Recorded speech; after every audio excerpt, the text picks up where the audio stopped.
গেল, বাড়ি যাই। ভাই তুই এত তাড়াতাড়ি স্কুল থেকে চলে এসেছিস? আমাদের স্কুল তাড়াতাড়ি ছুটি দিয়ে দিয়েছে, কাল আমাদের স্কুল ছুটি। তাহলে ঠিকই আছে, কালকে বাড়তে থাক।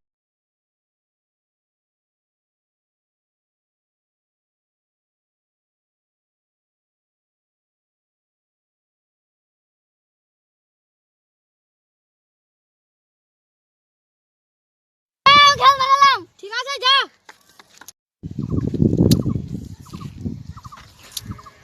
এই আমার টাকা দেবো না? আমার কাছে এখন টাকা নাই, কিছুদিন পর নিস। এখন নিব, রাতে প্রতিদিন না পাই তো ঘর বাড়ি ভেঙে ফেলে দেবো। আমাদের বাড়িতে কি করছে?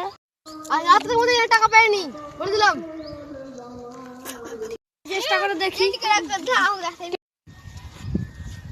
আমার দাদা আমার জন্য সাইকেল কেনার লেগে টাকা ধার করেছে, ওই জন্য আমার দাদাকে অপমান করছে। এই অপমান আমি সহ্য করতে পারি না। আমি সাইকেল বেচে আমি টাকা নেব, তারপর আমার দাদা ধার শোধ করবো। আমি সাইকেলটা বিক্রি করে আসি। এ ভাই, এইখানে সাইকেল কিনে নেবে? ঠিক আছে। দাম কত? 6000।